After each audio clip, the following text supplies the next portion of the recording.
안녕하세요. 복면아재입니다. 지난 시간까지는 아무리 게을러도 세 가지 습관만 하면은 그 건강관리의 90%는 달성하는 거라고 말씀을 드렸고요. 이번 시간부터는 그 나머지 10%를 채우기 위한 습관 만들기를 한번 말씀드려 보겠습니다. 하루 24시간을 생활하면서 우리가 매일 하는 것을 한번 살펴볼 건데요. 이 중에는 이미 바르게 습관되어 있는 것도 있을 것이고요. 또 아무 생각 없이 바르지 못한 습관으로 평생을 사는 사람도 있을 겁니다. 검증한다는 생각으로 한번 확인을 해보시고 자신의 습관과 한번 비교하면서 보완할 것이 있으면 보완하고 바꿀 것이 있으면 바꿔보시죠. 먼저 양치질 하기입니다. 칫솔질 하기. 제대로 하는 칫솔질 기본은 333이죠. 하루에 3번, 식후 3분 안에, 그 다음에 3분간 닦으라는 건데요. 사회생활을 하면서는 그렇게 쉽지가 않죠. 그동안 각자의 습관도 있을 거니까 알아서 하시는데요. 꼭 지켜야 하는 것이 한 가지 있습니다. 하루에 한 번은 꼭 3분 이상 정성스럽게 칫솔질을 하는 것입니다. 치아에 번식하는 세균은 세균막을 형성하고, 세균막은 24시간 정도 지나면 치석으로 변한다고 하죠. 그러니까 하루에 한 번만이라도 칫솔질을 잘하면 치석은 어느 정도 막을 수 있다는 것이죠. 3분이 어느 정도인지 꼭 실제로 한번 시간을 재보면서 칫솔질을 해보세요. 저도 이제 실제로 시간을 재면서 해봤는데 충분하다고 생각하고 시계를 보니까 2분이 안 되더라고요. 3분을 지키는 게 이렇게 쉬운 건 아닙니다. 3분 동안 열심히 한번 닦아보시고요. 잘하는 칫솔질은 구석구석 잘 닦아내고 요령 많이 나와 있으니까 아실 것이고요. 칫솔은 새 칫솔을 쓰면 좋은데요. 칫솔이 비싸지 않죠. 무지 싸니까 좀 자주 갈아주시고, 치약은 좀 좋은 걸 쓰는 것이 좋습니다. 입안을 통해서 몸으로 흡수도 될 수 있고요. 입안의 질병을 예방할 수 있는 좋은 성분이 들어있는 좋은 치약이 많이 있으니까요. 내 몸은 소중하니까 싸다고 해갖고 1,000원짜리 치약 쓰지 마시고요. 몸에 좋은 약을 먹는다고 생각하시고 투자를 좀 해서 좋은 치약을 쓰시기 바랍니다. 그 다음에 치간 칫솔이나 치실 사용을 하면 더 좋을 것 같고요. 그 다음에 이제 세수하는 건데요. 세수는 비누를 다 사용하실 테니까, 자신에 맞는 비누를 쓰시면 됩니다. 좋은 비누가 아니더라도 건성, 중성, 지성인가만 가려서 사용하면은, 다 알아서 하실 거고요. 한 가지만 첨부를 하면 세수할 때, 귀를 만져주라는 건데요. 귀를 만져주면 정신이 맑아지고 온몸에 준비운동을 시켜주는 효과가 있어요. 금연을 위해서 귀에다가 이침이라는 것도 맞죠. 근데 귀는 온몸의 축소판이라고 합니다. 귀를 만져주면 건강에 좋다고 해서 자주 만져주려고 저도 시도를 해봤는데 자꾸만 잊어먹고 안 하게 되더라고요. 그러니까 세수할 때라도 열심히 만져주라는 거죠. 세수할 때 습관을 시켜준다면 절대 손해볼 일은 없을 거고요. 그 다음에 머리 감기를 해볼까요? 머리는 이것도 평생 하는 거니까 하시는 대로 하면 되고, 요새 좋은 샴푸도 많고 비누가 차라리 낫다든지 아니면 맹물로 감는 것도 요새 있죠. 장단점이 있는 좋은 방법들이 많이 있으니까 자신이 맞게 선택해서 하시면 될 거고요. 두피나 머리 건강을 위해서는 아침에 감는 게 옳은지 저녁에 감는 게 맞는지 상식적으로 한번 생각해 보죠. 통상 사회생활을 하면서는 외관상 아침에 감죠. 근데 저녁에 감는 게 맞겠죠. 남자들이야 아침에 간단히 감고 저녁에 또 제대로 감을 수도 있는 게 별로 어려운 일은 아닌데, 어쨌든 위생상으로 볼 때는 저녁에 제대로 감아주는 것이 정답입니다. 낮에 활동하면서 먼지나 땀, 지방에 의해서 오염이 된 걸 씻어내는 게 맞겠죠. 저 같은 경우도 이제 직장 생활을 할 때는 아침에 감고 거의 매일 저녁에 늦게 들어오고 술 마시고 하다 보면 저녁에는 그냥 감지 않고 자는 일이 많았었는데, 그 당시에는 두피에 부스럼 같은 것도 자주 생기고 그랬어요. 근데 저는 이제 약을 파는 직업이니까 약이 많아서 약도 바르고 하면 바로 진정이 되고 그러니까 별 문제가 없었는데 퇴직하고 나서 제주도 와서는 이제 자기 전에 머리를 감기 시작했더니 서서히 그런 증세가 약이 필요 없이 없어지는 걸 경험했고요. 한 가지만 더 습관시킬 것이 있다면은 두피 마사지를 해주라는 건데요. 두피 마사지는 별거 아니고요. 이발소나 미용실에서처럼 꾹꾹 눌러주거나 이렇게 튕겨주면 되는 거니까 그냥 머리 감으면서 잠깐 습관시키면 됩니다. 수건에 대해서 좀 잠깐 얘기를 할 건데요. 이건 좀 잔소리 같지만 간과하다가는 그 만성적인 피부 질환의 원인도 모르고 고생할 수 있어서 짚고 넘어가는 건데요. 화장실에 걸어놓고 쓰는 수건이요. 정말 조심해야 되는데요. 집안에서 가장 세균이 많이 나오는 곳이 싱크대하고 화장실이라고 하죠. 변기 물을 내리면 그 비말이 1.5m까지 올라와서 퍼진다고 하고 일단 화장실은 습하죠. 그래서 장마철에는 제일 먼저 곰팡이 피는 곳이 화장실이고요. 젖은 수건을 걸어 놓으면 곰팡이균이 번식하기에는 최적이겠죠. 하루에 뭐 10장을 쓰더라도 마른 새 수건을 사용해야 됩니다. 수건 뭐 세탁기로 빨기도 쉽고 널어서 말리기도 쉽죠. 어쨌든 수건은 충분히 준비해서 항상 새 수건을 쓰는 습관을 만드시고요. 그 다음에 그 발을 씻는 거를 한번 볼까요? 발을 귀하게 다루는 것은 성경이나 고전에서도 많이 접할 수 있는 내용이죠. 우리 몸의 축소판이라고 하는 그 발은 잘 관리하면 건강에 도움이 된다는 것은 잘 알려진 사실이고요.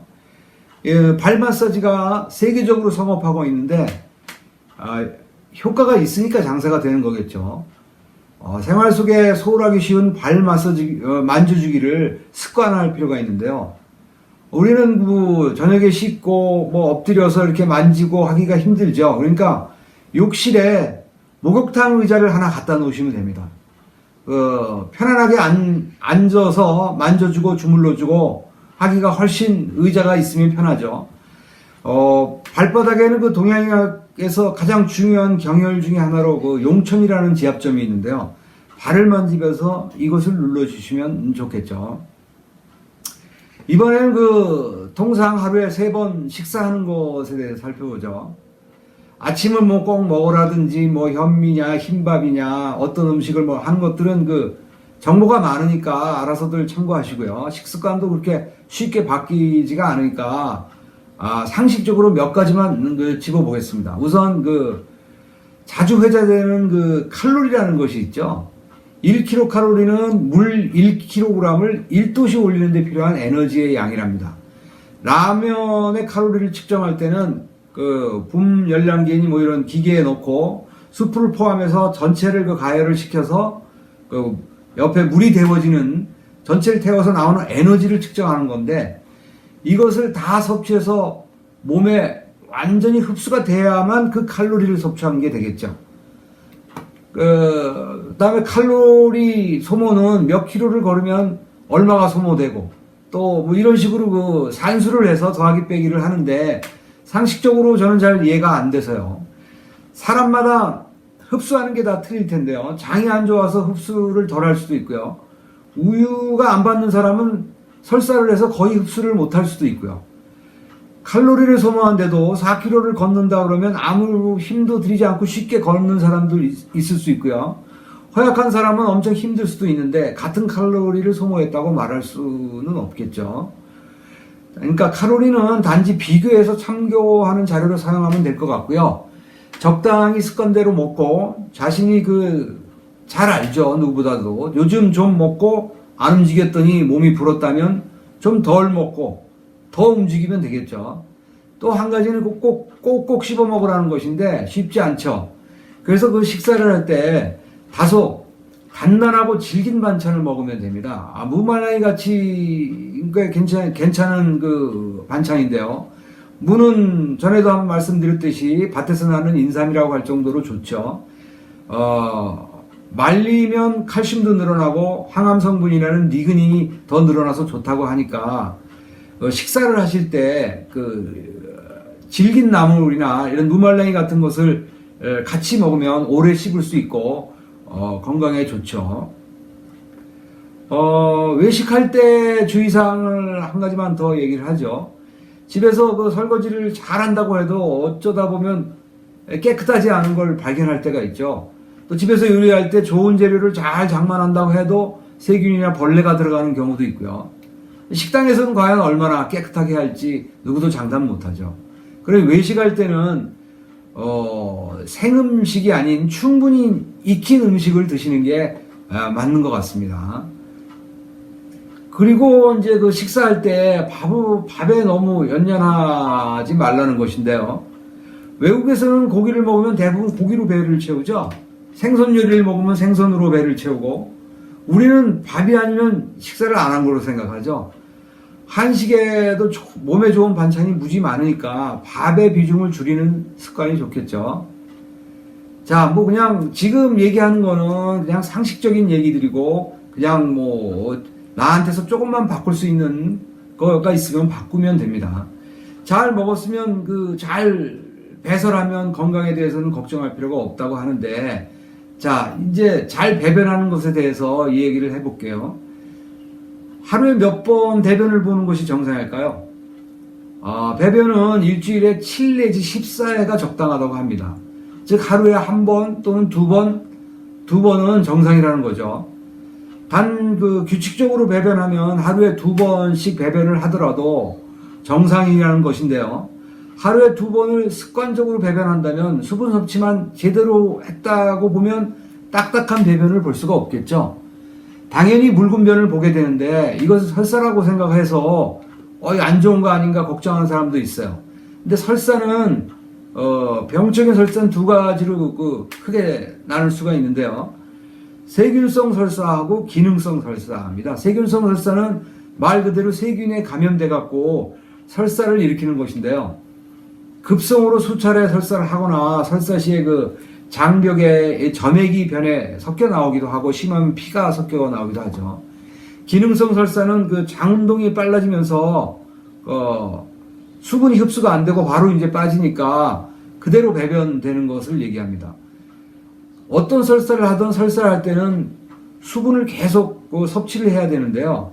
몸에 수분이 모자라서 탈수 증세가 나타날 수 있기 때문이죠. 보통 우리는 갓난아기가 설사를 하면 따뜻한 물이나 보리차를 먹이는데, 어른들은, 물을 많이 먹으면 또 설사를 할까봐 물을 안 먹으려고 하죠. 잘못된 행동이죠. 두 가지 설사 모두 심하면 치료를 받아야 되지만, 가벼운 설사는 몸의 자연 치유 능력으로 다 극복될 수 있습니다. 별 문제가 안 되고요. 실제로 이제 걱정해야 될 거는 바로 변비인데요. 3일 이상 변을 보지 못하는 변비는 심각하게 생각하고 치료를 해야 되는데요. 하루라도 변을 보지 못하면 물을 많이 먹는다거나 또 자신에게 적당한 장에 자극을 주는 음식을 먹어서 배설을 해야만 됩니다. 대장이라는 곳이 섭취한 음식물의 몸 안의 마지막 처리 장소 아닙니까? 그곳에서는 소장에서 영양분이 다 빠지고 각종 세균에 의해서 찌꺼기를 부패시키는 거죠. 부패하면서 나오는 가스가 이제 혈액을 통해서 몸 안으로 골고루 퍼져 들어가는데, 오랫동안 대장에 부패된 게 머문다면 나오는 가스는 독성이 점점 강해지겠죠. 설사처럼 당장 불편하지 않으니까 대수롭지 않게 넘기는 경우가 많은데, 변비는 몸 안을 피곤하게 만들고 피부 같은 곳에 서서히 증세를 나타냅니다. 피부의 증세를 나타내기까지는 장에서부터 이제 대장에서부터 거쳐서 가기 때문에 몸 안에서는 엄청난 고통을 받고 있는 거죠. 이러한 심각함을 안다면 매일 관장을 해서라도 배변을 해야 합니다. 먹는 변비약보다는 다소 번거롭더라도 부작용이 없는 관장약이 더 좋고요. 별 문제가 없어도 매일 일정한 시간에 관장약으로 배변을 해가지고 건강관리를 하는 건강 전문가라는 사람들도 많이 있어요. 자, 이번에 화장실을 사용할 때를 한번 볼까요? 앞서 수건 사용할 때 화장실에 젖은 수건 걸어놓지 말고 집안에 세균 많다고 화장실에 그랬고요. 배변 시에 나오는 세균이 적당한 화장실 습기하고 습기에 화장실은 세균이 번식하기가 무지 좋은 거죠. 아무리 그 깨끗이 닦고 뭐 청소를 한다고 해도 완벽하게 그 할 수는 없죠. 그 하룻밤 동안이라도 눈에 보이지는 않지만 변기에 고여있는 물에는 세균이 번식하고 있겠죠. 그러니까 아침에 처음 변기를 사용할 때는 물을 한번 내려주고 볼일을 봐야 할 것 같고요. 물론 변기 덮개를 닫고 물을 내려야 하죠. 이 초고속 촬영으로 변기에 물 내려갈 때 촬영한 걸 봤는데 안개처럼 그 물방울이 튀어나오면서 비말 형태로 해갖고 화장실에 퍼지는 걸 봤어요. 이것에 세균이 섞여 있을 수 있기 때문입니다. 그러니까 변기에 앉아서 물을 내리는 것도 특히 주의해야 될 일이죠. 상식적으로 볼 때 비데를 사용하는 것도 저는 의문을 갖고 있습니다. 대변을 보고 물을 내린 후에 비데를 사용하는지, 비데를 사용한 후에 나중에 물을 내리는지, 두 가지 모두 다 문제가 있다고 봅니다. 먼저 대변이 섞여 있는 물을 내릴 때는 앉아 있으면 다 엉덩이나 음부 쪽으로 세균이 올라올 것이고요. 또 비데를 먼저 비데를 하고 비데를 하고 물을 내린다면 비데에서 떨어지는 물이 세균이 튀어오를 겁니다. 변기에 있는 물하고 부딪혀서. 어쨌든 비데를 사용한다고 해서 철저히 위생을 보장할 수가 없죠. 그러니까 휴지를 쓰고 변기에서 내려와가지고 샤워기의 그 따뜻한 물로 샤워기로 씻어내는 것이 제일 좋은 방법인 것 같은데, 위생도 위생이지만 항문 마사지나 좌요구 효과도 있습니다. 그리고 넓은 부위를 씻어낼 수 있고요. 하지만 뭐 너무 깔끔을 떨 필요는 없는데요. 예전에 우리는 지금보다 훨씬 더 더러운 환경 속에서 잘 살아왔으니까요. 그러나 집안에 면역력이 약한 아이가 있거나 세균성 설사를 하는 환자가 있다면 조심해야 되겠죠. 앞으로는 이제 좀 더 획기적인 변기가 나왔으면 하는 바람이 있고요. 오늘은 이것으로 마치고 다음 시간에는 하루 일과 중에 아직 남아있는 게 있죠. 하루에 3분의 1의 시간을 보내는 잠자는 것에 관한 것하고 몇 가지 더 유익한 습관들을 다음에 알아보도록 하겠습니다. 감사합니다.